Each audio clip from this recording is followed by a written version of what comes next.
Okay, सगळ्यांना good morning. तर आपण काल दोन टॉपिक पाहिले होते, एक पाहिलं स्पिरुलिना, एक पाहिलं आरजीजीएल. तर आज आपण तिसरा टॉपिक बघतोय. आपण जे बुक मधली माहिती ऐकतोय त्या बुकचं नाव आहे बियॉन्ड मॉडर्न मेडिसिन, म्हणजे जिथं ॲलोपॅथीची उपचार पद्धती हात टेकते, रिझल्टच नाही असं म्हणतात की पेशंट घेऊन जावा आणि कितीतरी वर्ष दवाखाना केला तरी काय फायदा होत नाही.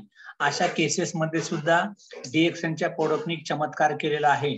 लोकांचं होतं रिव्हर्सल फ्रॉम डिसीज.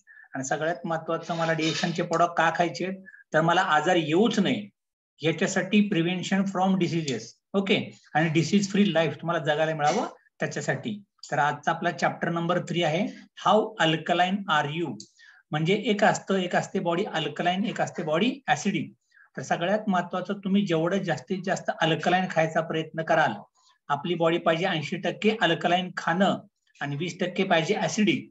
आता इथं काय म्हणतात बघा, if diet is wrong medicine is of no use and if diet is correct medicine is of no need. म्हणजे जर तुमचा आहार चांगला असेल तर तुम्हाला आयुष्यात औषधांची गरजच पडणार नाही. पण सगळ्यात महत्वाचं, औषधाचा उपयोग होणार नाही. जर तुमचा आहार चुकीचा असेल तर औषधांचा उपयोग होणार नाही. तुम्ही कुठल्या डॉक्टरकडे जा, तुमची बॉडी अजून आजारीच पडत राहणार. पण तुमचा योग्य आहार जर असेल तर तुम्हाला डॉक्टरकडे जायची गरजच पडणार नाही. सगळ्यात महत्वाचं वाक्य लक्षात ठेवा. म्हणजे सगळ्यात जास्त डिपेंड कशावरती आहे, तुमचं जेवण, तुमचा आहार, तुमचा पौष्टिक आहार, न्यूट्रियन्स आहारात जातात की नाही जातात. त्याच्यामुळं आपल्या बॉडीमध्ये अरबो खरबो सेल आहे, त्या प्रत्येक पेशींचं काहीतरी कार्य आहे. मेंदूच्या, किडनीच्या, लिव्हरच्या, त्वचेच्या, पोटाच्या, ओके, डोळ्यांच्या, प्रत्येक पेशीचं कार्य आहे आणि एकमेकाशी ते निगडीत असतं. त्याच्यामुळं आपल्या बॉडीतल्या प्रत्येक पार्ट, प्रत्येक अवयवाच्या पेशीने जास्तीत जास्त चांगलं कार्य करावं म्हणून आपल्या शरीराचा पीएच बॅलन्स, म्हणजे पोटेन्शियल ऑफ हायड्रोजन आयन्स, हे पाहिजे 7.4 किंवा त्याच्या अगदी निगडीत. न्यूट्रल पीएच ला म्हणतात 7. 0 म्हणजे खूप ऍसिडिक झालं, 14 म्हणजे खूप अल्कलाइन झाला. त्या सगळ्यात महत्वाचं, तुमच्या बॉडीचा पीएच बॅलन्स जेवढ्या 7च्या जवळपास असेल तेवढं तुमचं आरोग्याची कंडिशन खूप चांगली राहते. त्याच्यामुळे सगळ्यात महत्वाचं, ज्यांच्या बॉडीचा पीएच 7.4च्या आसपास राहतो त्याच्या पचनाच्या तक्रारी, चयापचय क्रिया, वजन, उंची, बॉडी प्रमाणात किंवा पोट साफ होणं, टॉयलेट, बाथरूम, युरिन, लेडीजचे गायनेक, पिरियडचे त्रास, ब्रॉन्कायटिस, सर्दी, कफ, खोकला, त्वचेला घाम येणं, हे सगळ्या क्रिया नैसर्गिक नॅचरलरित्या होतात जेव्हा तुमच्या बॉडीचा पीएच बॅलन्स चांगला असेल तेव्हा. त्याच्यामुळे सगळ्यात महत्वाचं, आपल्या बॉडीतला पीएच बॅलन्स चांगला ठेवण्याकरता शरीर आपलं अहोरात्र काम करत असतं, कंटिन्युअस काम करतं. तुम्हाला वाटतं तुम्ही काहीच काम करत नाही, पण बॉडीला त्याचं काम करावंच लागतं. आणि आत्ताच्या काळामध्ये जे तुमचं उठल्यापासूनचं, अगदी कोलगेट लावण्यापासून, पेप्सोडंट लावण्यापासून, दुधाचा चहा पिण्यापासून, आंघोळीच्या साबणापासून, डोक्याच्या शॅम्पू पासून, सगळं जे केमिकल युक्त झालंय, शेतात फवारण्या, खाणं पिणं, वडापाव, मिसळपाव, नूडल्स, मॅगी, कुरकुरे, पिस्ता, बर्गर, रात्री उशिरा जेवणं, या सगळ्या गोंधळामुळं किंवा first shift, second shift, third shift सारखं शेड्यूल चेंज होत राहतं. त्याच्यामुळे तुमच्या बॉडीवरती भरमसाठ ऍसिडिक ओव्हरलोडचा भरणा व्हायला लागतो. आणि सगळ्यात महत्वाचं, तुम्ही जे अन्न जेवता, एक तर ऍसिडिक तयार करतं किंवा अल्कलाइन तयार करतं. अगदी थोडं अन्न आहे, हाताच्या बोटावर मोजण्यासारखं, ते न्यूट्रल असतं. त्याच्यामुळे सगळ्यात महत्वाचं, तुमचं जेवण बदलता. तुम्हाला वाटतं की मी नुसता वडापाव खाऊन बघतो त्याला काय होतंय, समोसा खाऊन बघतो त्याला काय होतंय, मटन डबल खाऊन बघतो त्याला काय होतंय, पण हे एका जेवणामुळे होत नाही. पण तुम्ही जर वारंवार ऍसिडिक ओव्हरलोड बॉडी करणार असाल तर त्याचे दुष्परिणाम तुम्हाला आयुष्यभर भोगावे लागू शकतात. आता सगळ्यात महत्वाचं, ऍसिडिक गोष्ट कुठली आहे ती नीट बघा. सगळ्यात खतरनाक गोष्ट जर पृथ्वी तलावरची जर ऍसिडिक असेल ना, तर रिफाइंड साखर. चहाला वापरतात ती, शिरा करताना वापरतात ती, तुमच्या दिवाळीच्या फराळाला वापरतात सगळ्यात ती. रिफाइंड शुगर ही जगातली सगळ्यात जास्त ऍसिडिफाईंग फूड आहे. त्यामुळे बायकांना आत्ताचे जे थायरॉइड होतात किंवा त्यांना ज्या बॉडीतल्या कमजोरी, संधिवात, गायनिक प्रॉब्लेम, सगळ्यात जास्त दुधाचा चहा बायका पितात.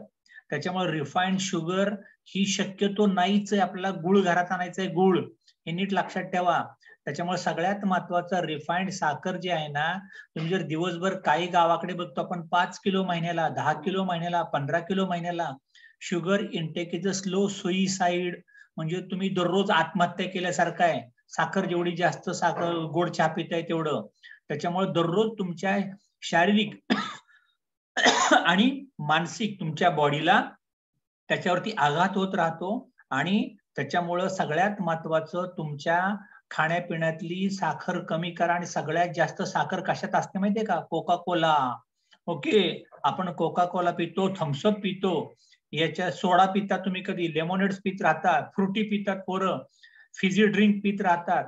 तुमच्या माहिती का सांगतो, कोका कोलाचा पीएच किती असतो माहितीये का? 2.5. आणि मी जर असा कोका कोलाचा एक ग्लास पित असेल ना, तर मला तो कोका कोलाचा एक ग्लास ऍसिड बॉडीत गेलेलं बाहेर काढण्याकरता मी असं 32 ग्लास पाणी प्यावं लागेल मला, 10 पीएच असणार. आता कोण एवढं पाणी पितं का? त्यामुळे दररोज आता तर फॅशन झाली पोरांची, जातात मिसळ घ्यायला, बाजूला मारतात कोका कोला, खातात नॉनव्हेज, बाजूला मारतात कोका कोला. एकदम क्रॉस फूड आहे. त्याच्यामुळे सगळ्यात महत्वाचं साखर त्याच्यात जास्त असते, असं काय घेऊ नका. डीएक्सनचं घेऊ शकता, काळा चहा पिलाय, नोनीजी पिलाय, पाण्यात टाकून काय प्रॉब्लेम नाही. आता sugar is more additive than cocaine. आणि नुसती साखर तरी, कोकेन म्हणजे कोकेन माहितीये का? एक ड्रग्ज आहे, ड्रग्ज, स्टिरॉइड, त्याच्यापेक्षा खतरनाक आहे साखर. त्याच्यामुळं can of coke contains 10 teaspoon. एका छोट्याशा कॅन असतो ना बारका थम्सअपचा, कोका कोलाचा, त्याच्यामध्ये 10 चमचे साखर असते. आता 10 चमचे म्हणजे काय झालं तुम्ही बघा. आणि पोर असा कोका कोला पिऊन टाकतात. त्याच्यामुळे flow chart, life flows this for Coca Cola drinkers. Coke high insulin levels, insulin level त्याची हाय जाते. त्याच्यामुळे इन्सुलिन जास्त काढावं लागतं पॅनक्रियाजला. त्याच्यानंतर बीपी वाढत जातो त्या माणसाचा, कोलेस्ट्रॉल वाढत जातं, आणि अशा लोकांना हार्ट अटॅक लवकर यायला लागतो. तुम्ही पाहिलं का ऋषी कपूर आता मध्ये वारलेले? कोका कोला, चायनीज खूप खायचे. आता एवढी मोठी मोठी लोक फिल्म इंडस्ट्री मधले, पण लवकर का मारतात? त्यांना अटॅक काय येतो, हार्ट प्रॉब्लेम काय लागतात? तर त्यांचं डाएट बरोबर नाही. त्याच्यामुळे त्यांचं वेट असे थुलथुली दिसायला लागते, मोठ्याच्या मोठे दिप्पाड वजनाला. त्याच्यामुळं वय लवकर दिसायला लागतं, प्रीमॅच्युअर एजिंग, लवकर थकायला लागतो आपण. आणि तुमच्या बॉडीवरती सगळे ओव्हरऑल निगेटिव्ह इम्पॅक्ट पडायला लागतात. Phosphoric acid in colas lead to osteoporosis. जे कोका कोलामध्ये फॉस्फरिक ऍसिड असतं त्याच्यामुळे तुमची हाडं ठिसूळ होतात. त्याच्यामुळं as it interferes with calcium absorption, त्यामुळे ते हाडातलंच कॅल्शियम खाऊन टाकतं आणि त्यामुळे तुमची हाडं दुखायला लागतात. त्याच्यामुळे कोका कोला बंद, बॅन. त्याच्यानंतर कॅफिन जे पितात, म्हणजे आपण आता आपल्या कॉफीमध्ये कॅफिन एकदम मायनर प्रकार आहे, पण जे स्टारबक्सची कॉफी, सिसिडिक मधली कॉफी, कॉफी कॅफेडे मधली कॉफी, याच्यात खूप ऍसिडिटी असते. आणि त्याच्यामुळे काय होतं, आता आपली जी कॉफी आहे त्याच्यात टाकल्या आपण गॅनोडर्मा, त्याच्यामुळे ती कॉफी झाली alkaline and in high concentration at the collage contributes. पण जर तुम्ही बाहेरची कॉफी जास्त पित असाल, ज्याचं कॅफिन पर्सेंटेज खूप असतं, त्याच्यामुळं अरिथमिया, संधिवात, झोप न लागणं, इन्सोमनिया, त्याच्यानंतर आपण म्हटलं की मिनरल आणि व्हिटॅमिन, जीवनसत्व आणि खनिज क्षाराचं डिप्लिशन, म्हणजे जे बॉडी स्टॅमिना होता, एनर्जी होती, ती निघून निघून खाली खाली खाली जायला लागली. आईस्क्रीम सुद्धा डेंजर आहे.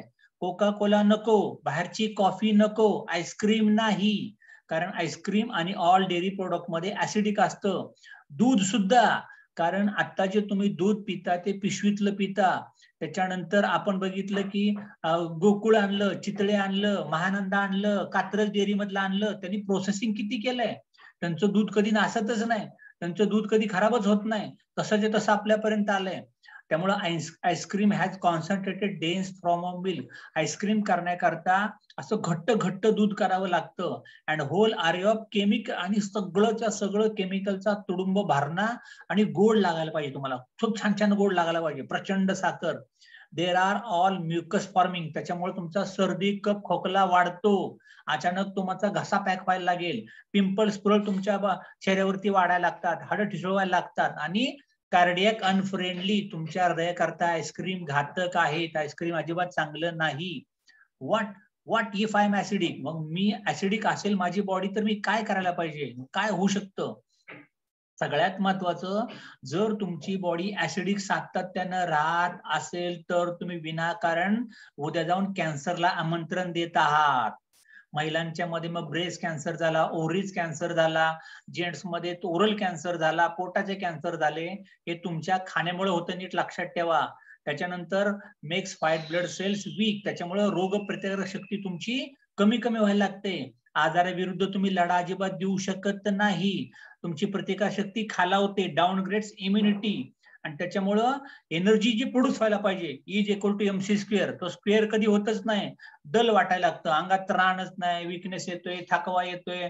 आणि मग याच्यामुळं काय होतं, सगळ्यात महत्वाचं तुमचा मायटोकॉन्ड्रिया कमजोर पडायला लागतो.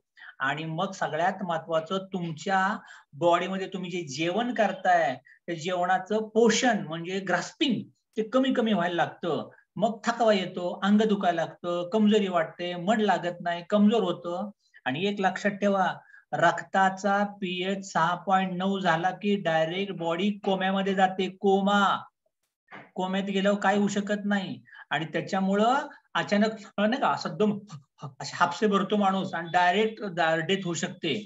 अशा माणसाला अगोदरच मग द्या ना तुम्ही मजबूत RGGL खा, आपली कॉफी प्या, स्पिरुलिना खायला घाला, डिएक्सनचे प्रोडक्ट मजबूत वापरा, म्हणजे तुमची बॉडी कायम अल्कलाईन राहायला लागेल.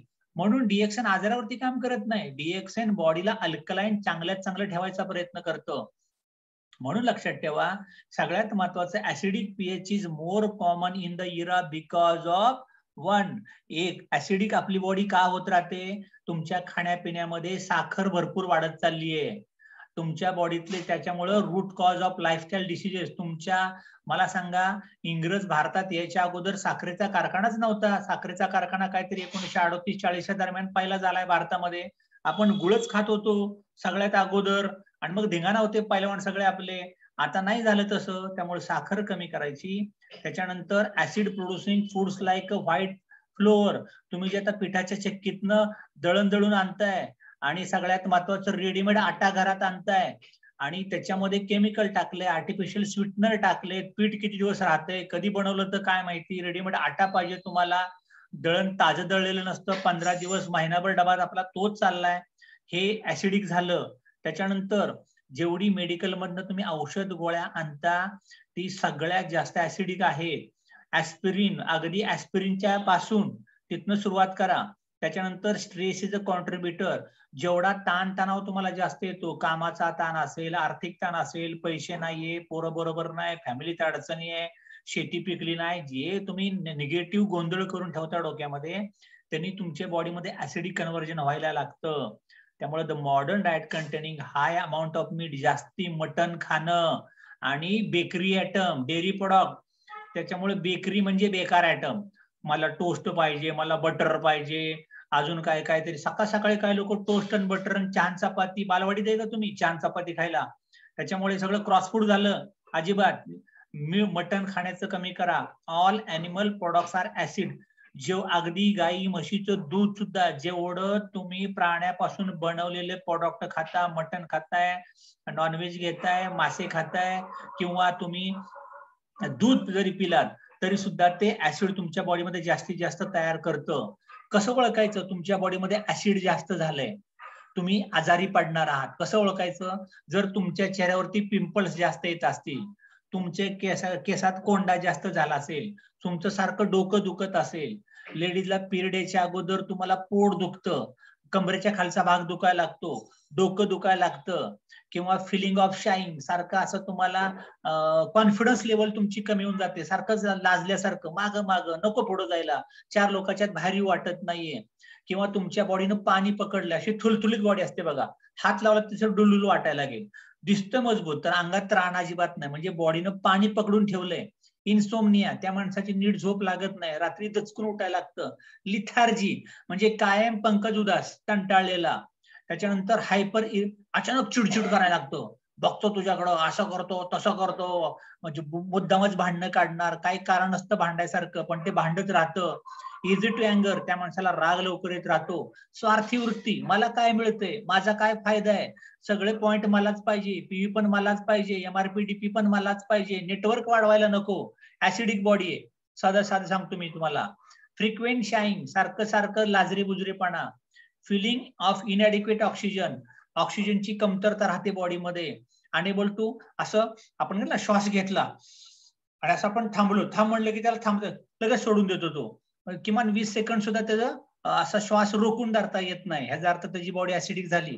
आपण कोरोना टेस्ट घ्यायचो की नाही, ऑक्सिजन श्वास घ्या आणि किती वेळ तो कर्सर थांबते आपण बघायचो, इथपर्यंत थांबला, हा ओके, सोडला की सोडा. पण लोकांना जमायचं नाही, आता ऑक्सिजन कमी झाला म्हणजे बॉडी ऍसिडिक झाली. The normal body pH is 7.4.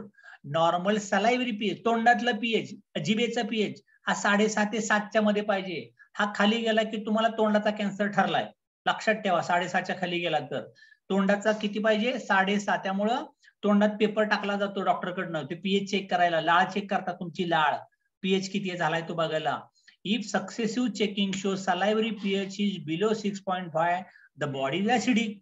मग कुणाचा होतो ऍसिडिक, तंबाखू खाताय, गुटखा खाताय, दुधाचा चहा पीत बसताय, चांगले स्वच्छ दात घासत नाही दररोज डीएक्सएनच्या गॅनोजी टूथपेस्टनी, ओके, तर तुमचं तोंड स्वच्छ नसेल तर तुमचे तोंड ऍसिडिक राहायला गेलं, मग तोंड यायला गेलं, मग अजिबात तिखट लागून देत नाही, तोंडाचे चट्टे निघतायत, तोंडात गरे पडतायत, याचा अर्थ बॉडी ऍसिडिक झाली. ओके, आणि ऍसिडिटी जर तुमच्या बॉडीत वाढतच राहिली तर तुम्ही कॅन्सरला आमंत्रण देताय, डायबिटीस ऍसिडिटीमुळे झालाय, बीपीच्या गोळ्या ऍसिडिटीमुळे खाताय, किडनी खराब व्हायचं कारण आहे ऍसिडिटी. अरे दादा नो, मग घ्या ना गुपचूप डीएक्सएनचे सगळे प्रोडक्ट, चहा आपला घ्या, टूथपेस्ट आपली घ्या, अंगाचा साबण आपला घ्या, स्पिरुलिना घ्या, नोनी प्या, कॉफी प्या, हे सगळं डीएक्सएनचं 100% अल्कलाइन प्रोडक्ट. काय तुम्हाला जेवायचं ते जेवा, गव्हाची चपाती खा, ज्वारी खा, रानातल्या भाज्या खा, पण डीएक्सन खा, म्हणजे बॉडी बॅलन्सिंग होण्याकरता मदत करायला लागेल.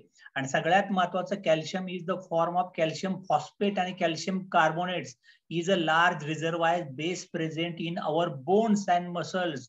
त्याच्यामुळं तुमच्या बॉडीतली हाडं आणि तुमच्या बॉडीतल्या मसल, स्नायू पॉवरफुल राहण्याकरता कॅल्शियमचा रोल खूप महत्वाचा आहे. त्याच्यामुळं तुम्ही आता जर ऍसिडिक जास्त खायला लागला तर हाडातलं कॅल्शियमच खाल्लं जाईल सगळं, मसल कमजोर होतील, हाडं कमजोर व्हायला लागतील. त्यामुळं अल्कलाइन बॉडी जर ठेवली तर तुमची हाडं चांगली राहतील, तुमचे स्नायू चांगले राहायला लागतील, तुमची पाठ कंबर अजिबात दुखणार नाही. In response to our acid overload diet, then the release into our circulation of pH hemostasis. म्हणजे सगळ्यात महत्वाचं काय, तुमच्या बॉडीमध्ये ऍसिडिक जर जास्त तुम्ही खात राहिला तर तुमच्या बॉडीचा जो हेमोस्टॅटिस कंडिशन म्हणजे काय, की बॉडीचं टेम्परेचर, थोडक्यात असं म्हणू शकता, मला खूप गरम व्हायला लागतं, लगेच फॅन लावायला लागतो, थंडी खूप वाजायला लागते, ह्याचा अर्थ तुमच्या बॉडीची ऍसिडिटी जास्त वाढलेली आहे. जे लोक खूप दारू पितात, बियर पितात, जेवणच काय नाही, पोटातच काय नाही, बॅचलर पोरगा आहे, दारू पिला झोपला, बियर पिला झोपला, थंडीच वाजायला लागेल, बॉडीच गरम व्हायला लागेल, चिडचिडपणा यायला लागेल. त्याच्यामुळे लक्षात ठेवा, it is estimated that half of our skeletal mass of calcium can be excreted from our body over 20 years to balance. जर तुमच्या हाडाच्या सांगाड्यामधलं कॅल्शियम जर कमी कमी होत गेलं तर तुम्ही 20 वर्ष मागे जाल, कमजोर व्हायला लागाल. मग आता बघताय की नाही तुम्ही, 20-20 वर्ष एक एक पिढी लवकर लवकर मारायला लागलीये. अनुभव घेता ना तुम्ही, इथं लिहिलंय, ते का लिहिलंय तर तुम्ही जे सगळं खाता पिता तुमच्या अंगात त्राणच राहत नाही, कारण तुमच्या स्केलेटल म्हणजे तुमच्या हाडाचा सांगाडा, तुमच्या प्रत्येक हाडातलं कॅल्शियमच काढून घेतलं जाईल, कॅल्शियम कमी कमी व्हायला लागेल. त्यामुळे आपण लवकर लवकर, जुन्या काळात लोक बघा 100च्या वरती वय जायचं, आता मग मध्ये मध्ये 80 वरती आलं, आता 60 मध्येच विकेट जायला लागली. ह्याचं कारण काय, ह्याचं कारण आपल्या खाण्यापिण्यामध्ये ऍसिडिक भरपूर वाढतंय. दुसरं, kidneys have to work over time.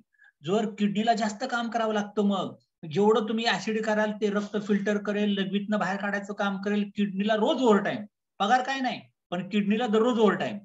त्याच्यामुळं तुम्हाला किडनी स्टोन होऊ शकतो, किडनीचा आजार होऊ शकतो. and literally our muscles and bones are excreted in our urine to maintain our pH. त्याच्यामुळं तुमचा युरिनचा pH पण वाढलेला दिसेल. त्याच्यामुळे सगळ्यात लक्षात ठेवा, it therefore follows that our skeletal and muscle mass, म्हणजे तुमचं वजन बॉडी कमी कमी व्हायला लागेल, कारण तुमची बॉडी ऍसिडिक जास्त असेल तर, किंवा नुसतंच बॉडी दिसेल पण त्याच्यामध्ये कॅल्शियम असणार नाही. तिसरं काय राहतं, can be preserved by consuming an alkaline diet. त्याच्यामुळे सगळ्यात महत्वाचं तुमचा अल्कलाइन डाएट जास्तीत जास्त वाढवा. Alkaline foods are almost all vegetable. सगळ्या हिरव्या पालेभाज्यामध्ये अल्कलाइन फूड असतं आणि फळांच्या मध्ये असतं. त्याच्यानंतर नट्स अँड सीड म्हणजे आपण खातो की नाही, काजू, अक्रोड, बदाम, ओके, ह्या ज्या गोष्टी खाता तुम्ही, ह्याच्यामध्ये सुद्धा तुम्हाला अल्कलाइन फूड आहे, ते तुम्हाला जास्तीत जास्त खायला पाहिजे. तुमची बॉडीचं जास्तीत जास्त निरोगी आयुष्य राहण्याकरता, ऑप्टिमल हेल्थ मिळण्याकरता the diet should be 65% alkaline आणि 35% acidic. To correct the acidic body, the alkaline diet percentage should be close to 85%. पण आताच्या काळामध्ये अल्कलाइन 85% पर्यंत तुम्ही बॉडी टाका, मग ते कुठेतरी 65 वरती मेंटेन व्हायला लागेल. त्याकरता तुम्हाला काय खायचंय, स्पिरुलिना आणि गॅनोडर्माचे सगळे प्रोडक्ट, आरजीजीएल पासून सगळं, कॉफी, कोकोजी, लेमनजी, तुम्हाला जे घ्यायचे ते घ्या. हे जर तुम्ही घेत राहिलात तर तुमच्या बॉडीचं सगळ्यात महत्वाचं हायली अल्कलाइन बॉडी बनायला लागेल आणि speed up to alkalization of an acidic body. Acidic body मधलं कन्व्हर्जन अल्कलाइन बॉडी मध्ये पटापट ते व्हायला लागेल. कन्क्लुजन काय, आपण काय शिकलो, प्रयोगातून विज्ञान. Maintaining correct body pH balance is a top priority for a physical and spiritual health.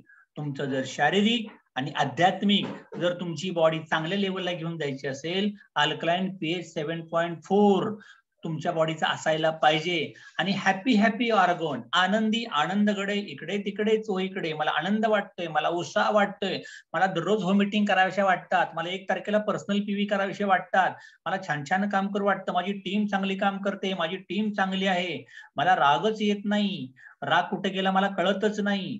त्याच्यानंतर मला शांत वाटायला लागतं, एकदम छान छान वाटायला लागतं. आणि सगळ्यात महत्वाचं at the state of tolerance and peace, समाधान वाटायला लागतं मला. Acidic pH makes one prone to अँगर. ऍसिडिक बॉडी बघतोच आता माझी सटकली, मला राग येतोय, अरे असं असतं का कुठं पाहुणं, लगेच राग राग करायला लागतो. तुमचा मग डिसिजन मेकिंग पॉवर कमी कमी यायला लागते, लिथार्जिक व्हायला लागतो, अनहॅपी, सदा रडतमुखी, तोंडावरती हास्य नाही. त्याच्यामुळं सगळ्यात महत्वाचं डिएक्शन खा, आनंदी व्हा. Individuals can be acidic. सगळ्यात महत्वाचं, काही काही लोक तुम्हाला ऍसिडिक जाणवतील. समुदाय ऍसिडिक झाले म्हणजे तुमचे पै पाहुणे, नातेवाईक, शेजारी, कंपनीतले ऍसिडिक असतील. कदाचित राष्ट्र ऍसिडिक झालंय, भारतातली लोकसंख्या तुम्हाला ऍसिडिक दिसायला लागेल. People in power and nations, म्हणजे आता पॉलिटिकल टीव्ही लावला ना, ही पार्टी असं म्हणली, तो पक्ष तसं म्हणला, हा पक्ष तसं म्हणला, सगळी दुनिया ऍसिडिक व्हायला लागली. आणि दुनिया ऍसिडिक झाली म्हणजे धोक्याची घंटा आहे. पण सगळ्यात महत्वाचं, या सगळ्यांना अल्कलाइन बनवून कोण बनवू शकतं, कमॉन डीएक्सएन. डीएक्सएन सगळ्यांना अल्कलाइन करून सगळ्यांना हॅपी करायला लागेल. हे रेफरन्स रिसर्च पेपर एवढ्या सगळ्या 8 बुक मधनं तुम्ही घेऊ शकता. चॅप्टर नंबर 4, काय चॅप्टर नंबर 4 आहे, it is the truth, dosage and regimes. म्हणजे सगळ्यात महत्वाचं एक वाक्य खूप छान लिहिले बघा खाली, when health is lost all is the lost. म्हणजे मी माझं आरोग्य हरवलं तर माझं सगळंच गेल्यासारखं आहे. म्हणजे जिंदगीत माझ्याकडे किती करोड रुपये आहेत आणि काय प्रॉपर्टी, काय जमीन आहे, काय उपयोग नाहीये. त्याच्यामुळे सगळ्यात महत्वाचं काय, तुमची तब्येत चांगली ठेवा. त्याच्याकरता डोस आणि काय पद्धत आहे, प्रमाण काय, रेजिमेज म्हणजे शासकीय प्रणाली, असं ठामपणे कसं खायला पाहिजे, आपण काय खायला पाहिजे, त्याला म्हणतात regimes. What is the truth, truth is anything that has no evil in it. Truth, सत्यमेव जयते म्हणजे असं की त्याच्यात खोटारडेपणा 1% पण नाही. म्हणजे ट्रान्सपरंट, विधिलिखित सत्य आपण म्हणतो की नाही, असंच असतं, अशी बात दुसरं काय सुद्धा असू शकत नाही. मग विधिलिखित सत्य काय, every single modern pharmaceutical drug has an array of side of toxic effect. म्हणजे डॉक्टरांच्या दवाखान्यातल्या प्रत्येक गोळीमध्ये साइड इफेक्ट आणि त्याचा निश्चितपणे आहे. कोण सांगते, डॉक्टर पण कोशे सांगतायत. मॅक्सिमली रिप्रेझेंटेड बाय द युबिक्युटस, पॅरासिटिमॉल, ऍस्पिरिन, या सगळ्यांच्या सगळ्या गोळ्यामध्ये साइड इफेक्ट ठरलेला आहे. जर तुम्ही लाईफ टाइम घेत असाल तर दे आर स्ट्रॉंग ऍसिडिक, ते म्हणजे ऍसिडची उत्पत्तीच करतात आणि याच्यामुळं तुमच्या पोटात गॅस पकडतो, तुमचं पोट साफ होत नाही, तुमची किडनी खराब होऊ शकते, तुमची बॉडी टॉक्सिसिटी साठवू शकते, तुम्हाला स्किनचे डिसीज होऊ शकतात, तुम्हाला जेवण पचणार नाही, तुमचं डोकं दुखत राहणार, तुम्ही चिडचिडे होणार. या सगळ्या ॲलोपॅथीच्या गोळ्यांचा साईड इफेक्ट आहे. स्पिरुलिना आणि गॅनोडर्मा have no toxic effects at any dosage. Spirulina आणि गॅनोडर्मा मी किती जरी खाल्ला तरी सुद्धा माझ्या बॉडीवरती त्याचा कोणताही साइड इफेक्ट होतच नाही. They are therefore akin to truth, म्हणजे जगातलं शाश्वत सत्य, अकीन शाश्वत म्हणजे सृष्टी जोपर्यंत आहे हे कुणी डिनाय करू शकत नाही, नाकारू शकत नाही. त्यामुळे स्पिरुलिना आणि गॅनोडर्मा आरजीजीएल पासून बनलेले प्रोडक्ट हे तुम्ही खायलाच पाहिजे, तेवढं तुम्ही हेल्दी राहायला लागाल. Reishi Gano RG is a mushroom essence formulated. 90 दिवसाच्या नंतर आरजी तयार होतं, फळाचा भाग तयार होतो. आणि जीएल हे 18 दिवसानंतर तयार व्हायला लागतात. मायसेलियम हे दोन्ही वेगवेगळं वाढवलं जातं, आपल्यापर्यंत आलंय. त्याच्यामुळं both RG and GL are best taken in pairs. जेवढं तुम्ही ते जोडीत खाल, एकत्र खाल, तेवढे तुमच्या बॉडीला चांगले चांगले फायदे व्हायला लागतील. As their properties complement each other. त्यामुळे जोडीत खाल्लं तर एकमेकांना पूरक असं ते अन्न तुमच्या बॉडीत जायला लागतं. For example, GL contains about 4 times organic germanium. GL मध्ये आरजी पेक्षा 4 पट जास्त ऑक्सिजन आहे त्याच्यामध्ये. आणि सगळ्यात महत्वाचं, जगातला सगळ्यात जास्त ऑक्सिजन आहे आरजीजीएल मध्ये. त्याच्यामुळे एक लक्षात ठेवा, आरजीजीएल मजबूत खाल तर कोरोना येणारच नाही. ऑक्सिजन बॉडी चांगला राहायला लागेल, बुद्धांक वाढायला लागेल, तुमची मुलं शाळेत हुशार व्हायला लागतील. त्यामुळे मुलांना अगदी छोटं तान्ह्या बाळाला तुम्ही गुटी देताय, अजून काय उगाळून देताय, अरे त्याला कोकोजी द्या, त्याला जीएलच्या गोळीचे पाण्यातनं पावडर पाजा, त्याला स्पिरुलिना खायला द्या. म्हणजे सगळ्यात महत्वाचं, त्या मुलांच्या बॉडीमध्ये ऑक्सिजन जास्त जायला लागेल आणि मुलांची इम्युनिटी चांगली वाढायला लागेल. त्याच्यामुळं हे जर तुम्ही केलं तर सगळ्यात महत्वाचं, तुमच्या बॉडीला जास्तीत जास्त फायदा होऊ शकतो. टायमिंग काय, कधी खायचं असतं आरजीजीएल? आरजीजीएल सगळ्यात त्यांनी काय सांगितलं, for best absorption of spirulina RGGL is best taken half an hour before meal. जेवणाच्या अगोदर जर तुम्ही खात राहिला तर तुमच्या बॉडीला जास्तीत जास्त फायदे व्हायला लागतील. With a full glass of water. म्हणजे असं मस्तपैकी पाणी घ्यायचं आणि त्याचा आरजीजीएलची पावडर काढायची, स्टर करायचं, पिऊन टाकायचं छानपैकी. स्पिरुलिना पण असं घेऊ शकता, सेपरेट घेतलं तर अजून चांगलं, आरजीजीएल स्पिरुलिना एकत्र घेतलं तरी काय हरकत नाही. However, they can be taken at any time. When should you eat an apple? Apple कधी खाऊ शकता तुम्ही? सफरचंद कधी खायला पाहिजे? कधी पण खाऊ शकता ना, डज नॉट रिअली मॅटर. तसं आरजीजीएल स्पिरुलिना तुम्ही कधी खाऊ शकता, त्याच्यापासून काही तोटा नाही. ओके, आता आपण चॅप्टर कुठला बघणार आहे? Understanding of ganotherapy. गॅनो म्हणजे मशरूम, थेरपी म्हणजे treatment. Modern drugs aim for immediate result. आता लोकांना काय वाटतं, चल गोळी खाल्ली की ताप गेला पाहिजे, गोळ्या खाल्ल्या की इंजेक्शन घेतलं की मी उद्या कामावर गेलो पाहिजे. हे पटकन होतं, कोणी करतं? ॲलोपॅथी करतं. Then only mask of symptoms giving a temporary solution. तुम्हाला टेम्पररी ते काहीतरी बरं करायला लागते. Unfortunately most patient want the short term solution. आणि दुर्दैवानं सगळ्या लोकांना शॉर्ट टाइम सोल्युशनच पाहिजे, विच इज फुलिश. हे मूर्खपणाचं आहे. And the same is expected from naturopathy. पण आता सगळ्यात महत्वाचं, जे ॲलोपॅथीनं होतं ते तुम्हाला नॅचरोपॅथी पासून पण पाहिजे, पण असं ते होणार नाही. Ganotherapy aims at long term permanent solution. Ganotherapy तुम्हाला परमनंट सोल्युशन, लाईफ टाइम बरं करणार आहे. By upgrading the body and thus making the body fight to disease.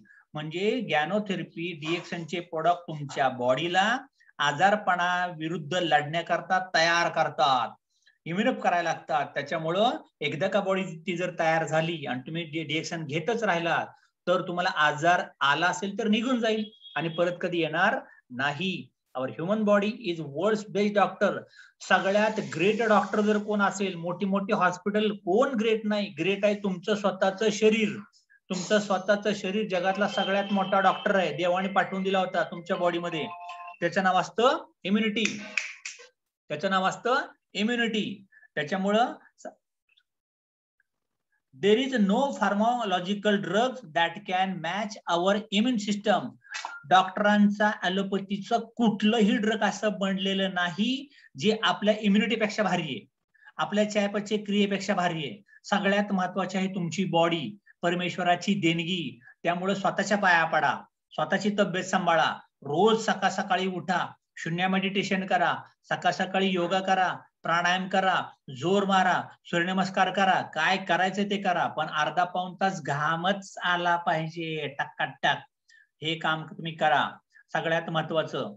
Okay, इंटरनेटला काय ओके.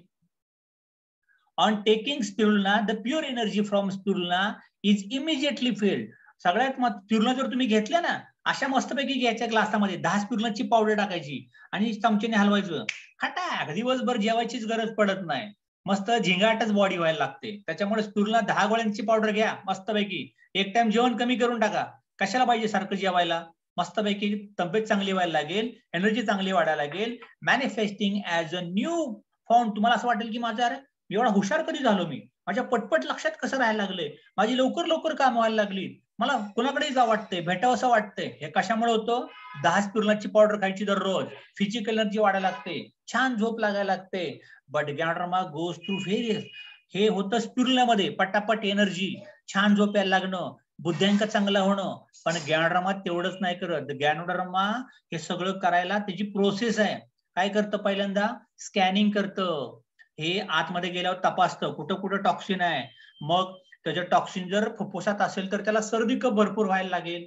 त्याचं टॉक्सिन लहान आतड्यात आहे तर पोट गच्च व्हायला लागेल, मोठ्या आतड्यात कचरा असेल तर तो जुलाबावरती बसेल, किडनीत कचरा असेल तर त्याची लघवीच भरपूर वाढायला लागेल.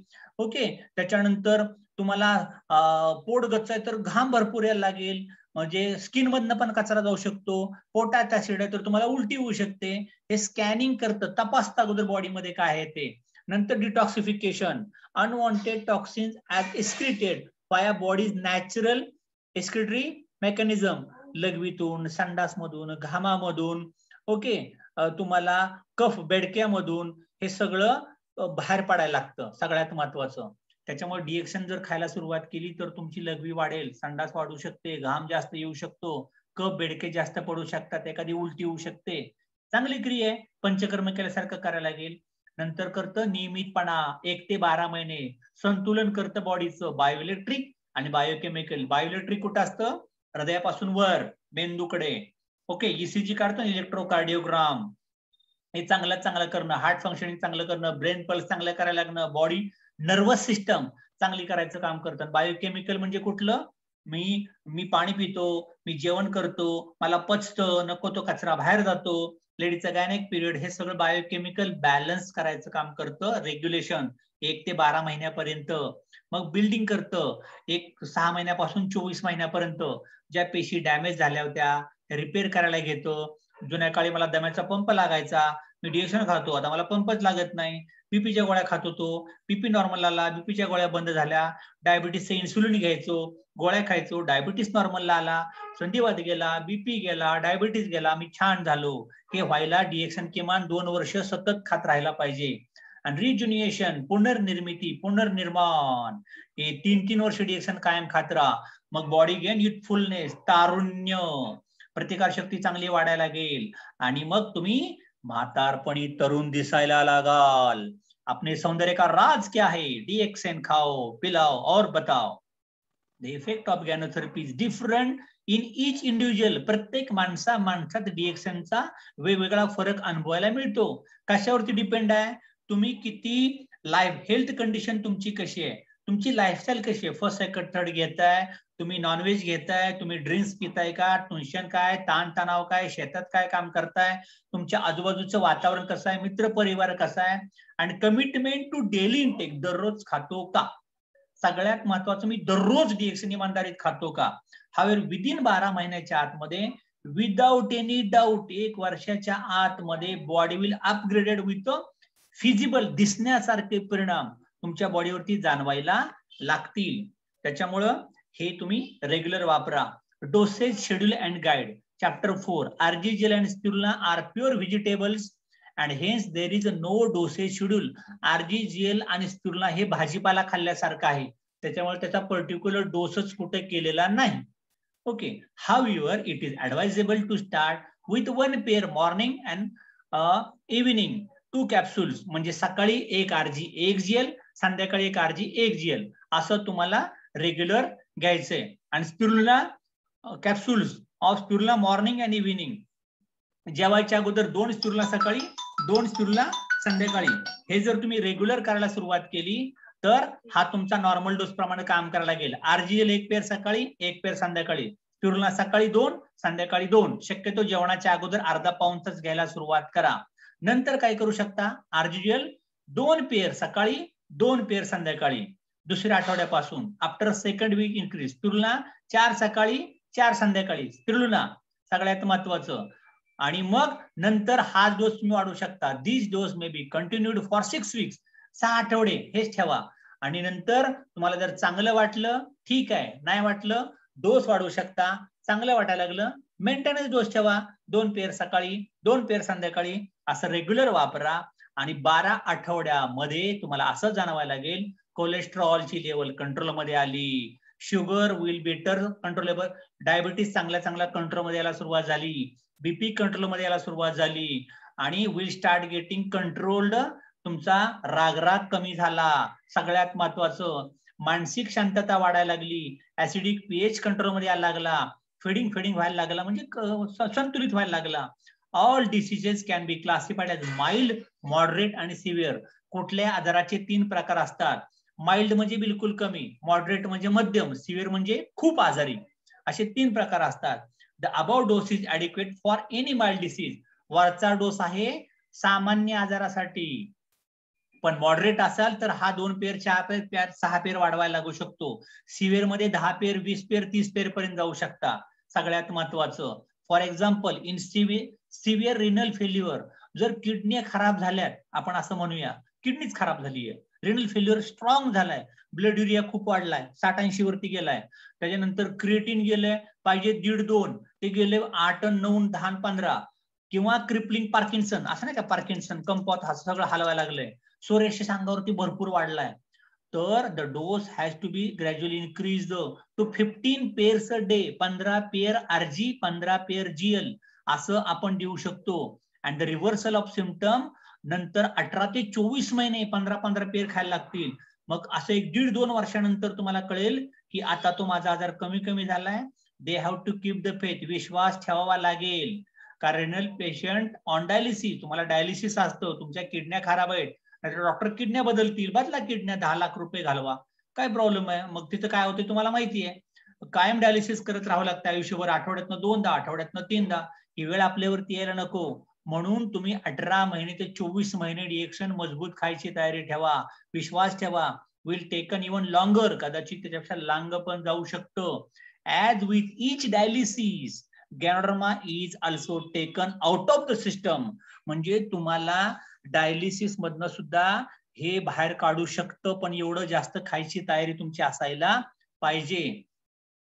Opposite effect reaction, equal and opposite reaction, Newton's law. म्हणजे जेवढी क्रिया तेवढीच प्रतिक्रिया. Symptom worsen before they get better. जेव्हा तुम्हाला चांगलं वाटायला लागतं तेव्हा तुम्हाला खूप वाईट कंडिशन होते. जसं आपण घराला रंग देतो, लस्टर मारायचंय, पहिल्यांदा मी सगळा रंग काढून टाकतो, घरात राहत नाही आपण, ती खोली झाकून ठेवतो आपण. पेंटिंग केल्यावरती मग राहिले तो 8 दिवसांत, अरे वा टकाटक झाले आता. तसं ज्यावेळेस तो आजार बॉडीतनं बाहेर जात असतो, खूप वाईट त्रास तुम्हाला सहन करावे लागतात. This happens as toxins are eliminated. तुमच्या बॉडीतनं कचरा निघून जायला लागलाय आणि तुमची प्रतिकारशक्ती अपग्रेड व्हायला लागली, आणि मग बॉडीतलं ऍसिडायझेशन जाऊन अल्कलायझेशन त्याची जागा घ्यायला लागले. This may manifest increase urination. तुमची लघवी वाढायला लागते, संडास खूप व्हायला लागतात, मोशन वाढायला लागतात. इन्क्रीजेस फ्लॅटस, म्हणजे आपण काय म्हणू की संडास म्हणजे खूप खराब सगळं कचरा बाहेर पडायला लागतो, मल बाहेर पडायला लागतो. लघवीतनं तुमच्या युरिकॅरिया ऑर इन्क्रीज फेल्गम, कफ बेडके, कधी बघितले नसेल असे कफ बेडके सगळे बाहेर पडायला लागतील. सहन होत नाही कधी कधी तुम्हाला, पण ते सहन करावं लागेल. त्यावेळेस डोसेस तुम्ही अर्धे करू शकता. जेवढे खाताय ते डोस अर्धे करा. अर्धे करताय पाव डोस करा, पाव करताय 1 दिवसाआड करा, पण अशा कंडिशनला तुम्ही डिएक्शन बंद करायचं नाही, ते मिनिमल करायचं. पण काही केसमध्ये तुम्हाला मेगाथेरपी पण घ्यावी लागू शकते. मेगाथेरपी म्हणजे काय? जेव्हा कॅन्सरचा पेशंट आहे, आता बाबा ह्याचे फक्त डॉक्टर म्हणतात की 2च महिने राहिले, आता यांचं काही खरं नाही. In intractable severe disease states megatherapy can be given after 12 आठवड्यानंतर. म्हणजे पहिल्यांदा किरकोळ डोसच ठेवा, नंतर एकदा का त्याच्या बॉडीला सवय झाली की नंतर 1-2-3 महिने त्यांनी खाल्लाय छोटा डोस, 2 पेअर 4 पेअर 6 पेअर, मग त्याला मेगाथेरपी वरती घ्या. This is up to 30 pairs a day, 30 RG 30 GL दिवसाला. This megadose can be continued for weeks and months. 1 आठवडाभर किंवा काही महिने हा डोस ठेवावा लागेल. आणि मग हे जर त्यांनी डोस ठेवले इफेक्टिव्ह इन कॅन्सर, HIV केसेसमध्ये, कावीळमध्ये, किडनी खराब झाली या केसमध्ये त्याला चांगला फरक पडू शकतो. It will be ideal to take megatherapy with advice of doctor. कुठल्या तरी डॉक्टरच्या तुम्ही संपर्कात राहू शकता, त्यांची मेडिसिन घेत घेत तुम्हाला मॅनेज करू शकता, काही प्रॉब्लेम नाही. सच डॉक्टर्स आर रेअर. असे डॉक्टर दुर्मिळ आहेत, कारण डॉक्टर तुम्हाला लगेच येस म्हणत नाहीत, पण आपल्याकडे असे डॉक्टर सुद्धा आहेत की ज्यांनी डिएक्शनचे प्रोडक्ट वापरलेत. मला सांगा, तुम्ही स्वतःच खाल्लंय, तुम्ही स्वतः वापरता, तुम्ही कॉन्फिडन्सनी बोला, त्यांच्यासमोर आर्जिएल खाऊन दाखवा, स्पिरुलिना खाऊन दाखवा. But with this book and other emerging literature more doctors will be turning to ganotherapy. हे पुस्तक नेऊन दाखवा त्यांना, डॉक्टरचं पुस्तक आहे, MD मेडिसिन डॉक्टर आहेत, याचा तुम्ही फायदा घ्या, जास्तीत जास्त लोकांच्या पर्यंत पोहोचा. मग कॉमन क्वेश्चन्स कुठले कुठले असतात? तर कॉमन क्वेश्चन काय? Is there any dosage limitation? Is there are any toxicity? आम्ही किती डोस पर्यंत खाऊ शकतो? ह्याने आमच्या बॉडीवरती काही चुकीचे उलटे सुलटे परिणाम होतील का? त्यांनी काय सांगितले बघा, there is no dose limitation. तुम्हाला काय खायचे ते खा, याच्यामुळे बॉडीमध्ये कुठलाही विषारी साइड इफेक्ट बॉडीमध्ये काही होत नाही. However it is better to increase in graded fashion.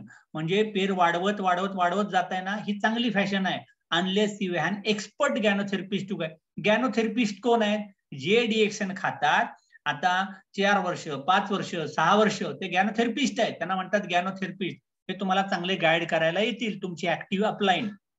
I am a professional athlete, will this effect my doping test? म्हणजे मी आता राष्ट्रीय खेळाडू आहे, ह्याच्यामुळे माझ्या बॉडीमध्ये मी काहीतरी स्टिरॉइड घेतले, अशा डोपिंग टेस्ट मध्ये काय दिसणार नाही ना?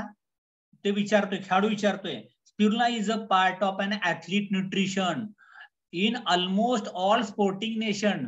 स्पिरुलिना हे खेळाडूंचं पौष्टिक खाद्य आहे. जेवढे स्पोर्टिंगचे नेशन आहेत, the Cuban and the Chinese. मला सांगा, सगळ्यात जास्त ऑलिम्पिकचे मेडल कोण घेऊन जातं? चायना. आणि चायनामध्ये काय चालतं? Olympic teams regularly consume spirulina आणि गॅनोडर्मा हॅव टू. डोपिंग टेस्ट मध्ये सुद्धा येत नाही ते. एनर्जी वाढते, स्टॅमिना वाढते, राष्ट्राकरता मेडलच्या मेडल यायला लागतील, म्हणून तर चायना नंबर 1 आहे. ओके, जपानचे खेळाडू खातात, त्याच्यामुळे त्यांच्याकडे ऑलिम्पिकचे मेडल जास्त जातात. आपल्या सगळ्या पोरापोरींना शाळेतल्या खायला सुरुवात करा. ज्या ज्या शाळेत आहेत ना, कबड्डीची टीम आहे, खो खोची टीम आहे, पीटीच्या सरांना भेटा, सगळ्या शाळेतले पीटीच्या सरांना भेटा, त्यांना सांगा, पीटीचे शिक्षक सगळे जॉईन करून टाका डिएक्शन मध्ये. Come on DXN. आणि त्यांना म्हणावं, खान तुमच्या खेळाडूंना तुम्ही द्यायला सुरुवात करा. Sport nutrition. I live in a developed country with no pollution and I am healthy and fit. Do I need to take? मी ऑस्ट्रेलियामध्ये राहतो, मी अमेरिकेत राहतो, आमच्या देशात प्रदूषण काही नाहीये, मी फिट अँड फाईन आहे, मला काही गरज आहे का डिएक्शनची? हे सांगतात ही धरती एकच आहे, पृथ्वी तर एकच आहे ना. It is imprudent to think pollution is not present. असं चुकीचा विचार आहे तुमचा की धरती पोल्युशन विरहित झालीये. आमच्या शहरात काही नाही, आमच्या देशात ओके आहे. Pollution from anywhere will reach at micro levels in to all parts of the world. नुसता एक विषाणू आला होता आता चायनामधनं, कोरोना, अख्ख्या जगाला खाऊन टाकलं त्यांनी. कुठून काय येतं माहितीये का? तुम्ही रोज किती लोकांच्या संपर्कात येतात, तुमच्या घरी कुठला पाहुणा येतो, तुमची पोरं कुठल्या शाळेत जातात, तुम्ही कुठल्या रोडवरनं फिरताय, कुठल्या भाजीवाल्याकडनं भाजी आणताय, कुठला गवळी तुम्हाला दूध घालतोय, काय कळतंय का? कुठल्या दुकानात जाताय, कुठून पण पोल्युशन वाढू शकतं. त्याच्यामुळं सगळ्यात महत्वाचे जे डेव्हलप्ड नेशन्स आहेत, have high rates of depression. लोकांना डिप्रेशन का आलंय? लोक पंकज उदास का झालीत? लोक रडतायत कशी काय, अवघड झालं राव, पेट्रोल वाढलं, महागाई वाढली, कसं जगायचं आणि काय करायचं, झालंय कामातनं गेलाय तो, त्याला पहिला द्या डिएक्सनचा डोस. त्याच्यामुळं सगळ्यात महत्वाचं जो ब्रेन टॉनिक, मेंदू सशक्त करण्याकरता त्याला खायला द्या. त्याचा माइंडसेट, मनस्थिती, परिस्थिती, त्याच्याकरता आपले प्रोडक्ट खायला द्या. Prevention of disease makes curing of disease. सगळ्यात महत्वाचं मला आजार येऊच नाही ह्याच्याकरता मी खाल्ला तर मी रोगमुक्त आयुष्य जगायला लागेन आयुष्यभर. त्याच्याकरता तुम्ही आता आजारी आहात का फिजिकली फिट आहात, एकदम WWF जवान आहात, तुम्हाला डिएक्सन खावं लागेल. Is there any age restriction, तिथं काय वयाचं लिमिट आहे का, कोण खाऊ शकतं? अरे असं काही नाही. No, it can be given from womb to tomb. Womb म्हणजे आईच्या गर्भापासून, गर्भातल्या बाळापासून ते अगदी टॉम म्हणजे शेवटी जायला पेशंट चाललाय, वय झालंय, जर्जर झालाय, म्हाताऱ्या माणसापर्यंत ते कोणी खाऊ शकतो. फक्त लहान मुलांना एखादी स्पिरुलिना, एखादी 2 GL, एक कोकोजीची एक दररोज सॅशे असं देऊ शकते की नाही. लहान मुलांना लहान डोस द्यायचे. Can they be taken during pregnancy, गर्भधारणेमध्ये महिलांना त्याची आवश्यकता आहे का? There should be take pregnancy, तुम्ही आवश्यक आहे, बिंदास्त देऊ शकता. The strength given to uterine muscles, म्हणजे जे तिथं गर्भ जिथं राहतो त्याच्या बाजूला जे मसल्स असतात, तिच्या ओटीपोटीवरती जो ताण येतो, बाकीच्या ऑर्गनवरती जो लोड येतो, त्याच्यासाठी स्मूथ डिलिव्हरी होण्यासाठी, नॉर्मल डिलिव्हरी होण्यासाठी द्यायला पाहिजे. किंवा त्या आईला भरपूर दूध यायला पाहिजे, कोपियस ब्रेस्ट मिल्क आईला चांगलं यायला पाहिजे. आणि त्यामुळे आई हेल्दी, बाळ हेल्दी, त्याच्याकरता तुम्ही द्या. गॅनोडर्मा मोर इम्पॉर्टंटली RGGL सुद्धा द्यायला काही हरकत नाहीये. विल प्रिव्हेंट जेनेटिक म्युटेशन्स, म्हणजे तुमच्या घराण्याच्या परंपरागत, समजा काही लोकांच्या घरात संधिवात होता, आई वडिलांना डायबिटीस होता, सासू सासऱ्यांना काहीतरी आजार होता, मामात्याला काहीतरी होतं, हे आजार पुढच्या पिढीत जाऊ नये म्हणून लग्न झाल्यापासून नवरा नवरीला द्यायला सुरुवात करा. त्यांची बाळं चांगल्यात चांगल्या लागतील, बाळांच्यात कुठलाही डिफेक्ट येणार नाही. How can ganoderma be a remedy for all elements? Ganoderma सगळ्या आजाराचं रिमेडी कसं काय होतं? सगळ्यात महत्वाचा, if alcoholism can downgrade every cell and organ of our body, then ganoderma can do opposite. सगळ्यात महत्वाचं, जे लोक अल्कोहोलिझम करतात, दारू जास्त पित राहतात, त्यांची बॉडी काय व्हायला लागते, प्रत्येक सेल, तुम्ही दारू पिला की आडवा होतो की नाही, डायरेक्ट दारू पिला की हा स्टँडवर झोपला, त्याला घरी जायचंच कळत नाही, रस्त्यातच पडतो आडवा.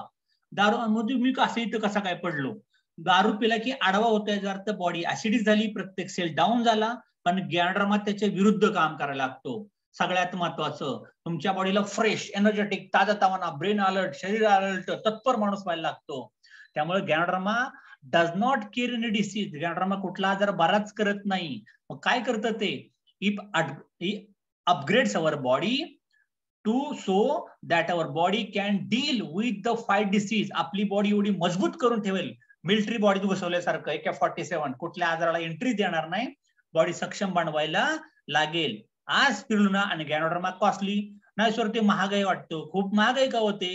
Having experience the goodness and upgrading effect of Ganoderma and Spirulina in myself and numerous other, मी माझ्या अनुभवातून, मी पण 18 वर्ष RGGL खातोय, स्पिरुलिना खातोय, चहा कॉफी पितोय, माझं पण 50 पर्यंत आलंय असं मी सांगतो. डॉक्टरी पण कोशिंचं वय 54 नाही, दररोज 15 किलोमीटर पळतात, 15 किलोमीटर पळतात, मॅरेथॉनचे विनर आहेत ते, युरोपियन मॅरेथॉन रनर दररोज.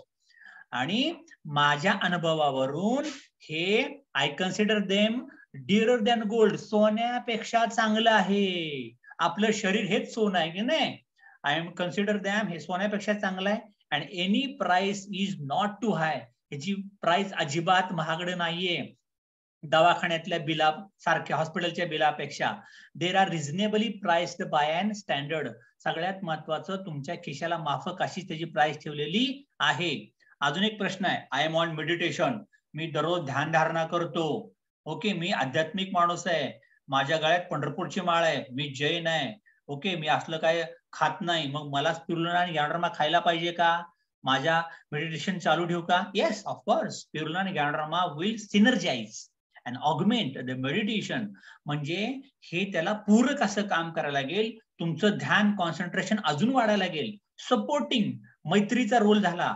as they upgrade your body. Soon you can reduce the meditation dose to get the desired effect and gradually taper and stop as your body upgrades and normalizes. It reduces toxic side effect. याच्यापासून toxic side effect काय होणार नाहीत. Okay, chemotherapy आणि other drug मध्ये सुद्धा जे side effect होऊ शकतात की नाही ते सुद्धा होणार नाही, सगळ्यात महत्वाचं. आणि जर तुम्ही मेडिटेशन करताय चांगलं चांगलं तर डोस वाढवत जा. जिथं वाटतं तुम्हाला आता मी छान राहायला लागलो, माझं ध्यान लागायला लागलं, तिथपर्यंत तो डोस तसाच मेंटेन ठेवला तरी चालेल. आणि ज्या लोकांना कॅन्सरचं केमोथेरपी चालू आहे, अजून काय चालू आहे, त्याच्या सोबत हे घेऊ शकता, नुकसान काय सुद्धा नाही. कन्क्लुजन काय, we have been given the gift of life. हे तुमच्या लाईफ करता एक वरदान आहे. या पुस्तक तुमच्या जवळ ठेवा. इंग्लिशमध्ये आहे, हिंदीमध्ये आहे, सगळ्यात महत्वाचं. आणि आता तर हे संतोष देवकर युट्यूब चॅनलवरती तुम्ही कधी बघू शकता. मी आज तुम्हाला लिंक फॉरवर्ड करतो, आपला चॅनल बघायचा, तिथं क्लाउड्स वरती सेट झालंय, तुम्ही कधीही काढून ते बघू शकता. ऐका शांतपणे वेळ असेल तेव्हा. त्यामुळं मॉडर्न मेडिसिन, आधुनिक जीवनशैली, ओके, आणि अनफॉर्च्युनेटली रॅपिड गोईंग कमर्शियल. आपण खूप आता व्यावसायिक झालोय. सारखं प्रत्येकात पैसाच बघितला जातोय. मेडिकल प्रोफेशन म्हणजे आता मेडिकल फील्ड सुद्धा व्यावसायिक भरपूर झालंय. And money cannot go together. Medical profession आणि पैसा एकत्र कुठेच कॅरी होऊ शकत नाही. फार्मास्युटिकल ड्रग प्रोसेस मोर टॉक्सिसिटी. जेवढं जास्त ॲलोपॅथी घ्याल तेवढं जास्त टॉक्सिक बॉडी व्हायला लागेल. अँड कॅपॅसिटी टू केअर, त्यातनं बॉडी बाहेर पडेल की नाही सांगता येत नाही. If this path is pursued, modern medicine will not stand the test of time and truth and will die the patient. म्हणजे मी ॲलोपॅथीला भरपूर पैसे तर दिले दवाखान्यात, पण माझ्या हातात पेशंट आलाच नाही, पेशंटची डेड बॉडी हातात आली. त्याच्यामुळे सगळ्यात महत्वाचं, let us feel them with health and happiness. जर तुम्हाला चांगलं आयुष्य घडवायचं असेल तर डीएक्सन मुबलक खायला सुरुवात करा. Let me conclude the whole matter. मला आता पुस्तकाचं सार तुम्हाला सांगू द्या. स्टे अल्कलाइन, तुमची बॉडी अल्कलाइन ठेवा. ईट नॅचरल फूड, घरात बनलेलं फळभाज्यायुक्त अन्न जास्तीत जास्त खायला सुरुवात करा. Consume that nectars of mother earth, म्हणजे नेक्टर्स म्हणजे पृथ्वी तलावरचा अंश, जे जे पृथ्वी तयार झाले आपल्या धरती मातेमध्ये, काळ्या आईमध्ये, ते खायचा प्रयत्न करा. स्पिरुलिना आणि गॅनोडर्मा निश्चित खा, त्याचा तुमच्या बॉडीला भरपूर मदत व्हायला लागेल.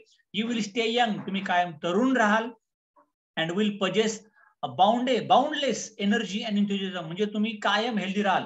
गावाकडची लोक म्हणतील, अरे गाव तू अख्खी 60 वर्ष पुण्यात नोकरी केली पण असा टकाटक दिसतो राव, फुल एनर्जेटिक असतो, काय तरी सौंदर्य का राज, सेहत का राज. कम ऑन डीएक्सन, बी हेल्दी, निरोगी राहा, आनंदी राहा, बी productive.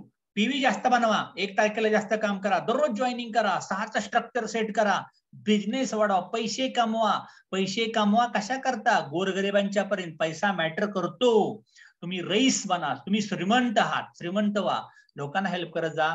Make you creator happy and proud of you. तुम्हाला तुमच्याबद्दल अभिमान वाटला, गर्व आहे मला मराठी असल्याचा नाही, गर्व आहे मला मी मिलेनियर असण्याचा, गर्व आहे मला चांगलं घर असण्याचा, गर्व आहे माझे मित्र परिवार TSIP क्वालिफाय होण्याचा, गर्व आहे मला माझी टीम मध्ये मिलेनियर्स जास्त बनवण्याचा. त्यामुळे स्वतःसोबत इतरांना चांगलं बनवा. Thanks for reading this book. Thanks for listening my this session.